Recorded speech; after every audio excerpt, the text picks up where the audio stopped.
بسم اللہ الرحمن الرحیم۔ آج کا سبق اذان کا بیان۔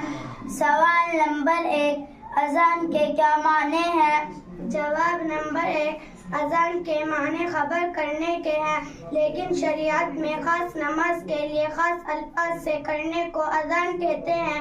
اذان کے الفاظ تعلیم الاسلام حصہ اول میں لکھے جا چکے ہیں۔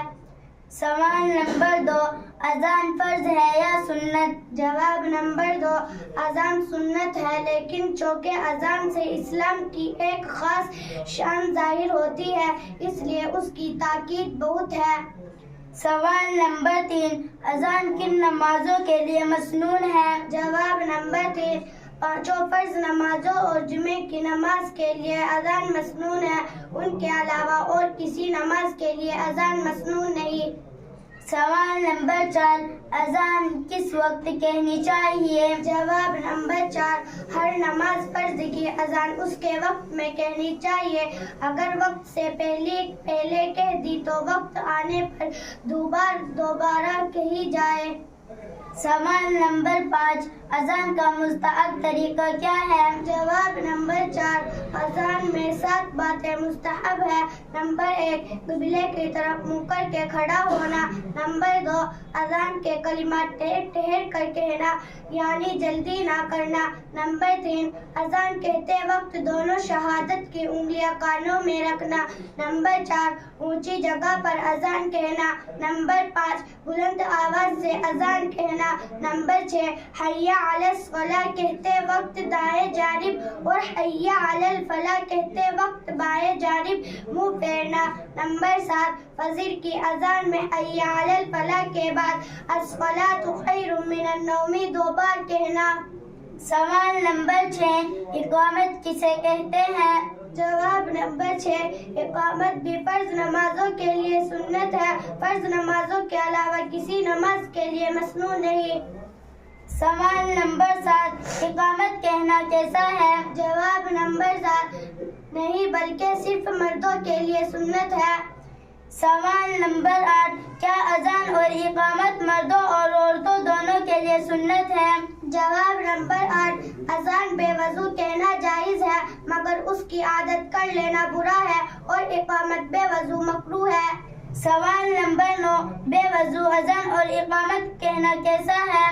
جواب نمبر 9، محلے کی مسجد کی اذان اور اقامت کافی ہے، لیکن کہہ لے تو اچھا ہے۔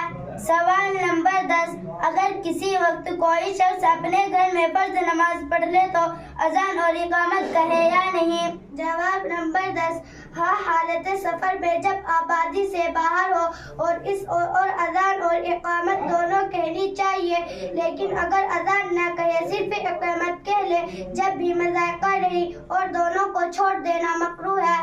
سوال نمبر 11، مسافر حالت سفر میں اذان و اقامت کہے یا نہیں؟ جواب نمبر 11، اگر اذان کہنے والا موجود نہ ہو یا موجود تو ہو مگر دوسرے شخص کے اقامت کہنے سے ناراض نہ ہو جائے، لیکن اگر اس کو ناخوشی ہو تو مکروہ ہے۔ سوال نمبر 12، اذان ایک شخص کہے اور اقامت دوسرا کہہ دے تو یہ جائز ہے یا نہیں؟ جواب نمبر 12، اگر اذان کہنے والا موجود نہ ہو یا موجود ہو تو مگر دوسرے شخص کے اقامت کہنے سے ناراض نہ ہو تو جائز ہے، لیکن اگر اس کو ناخوشی ہو تو مکروہ ہے۔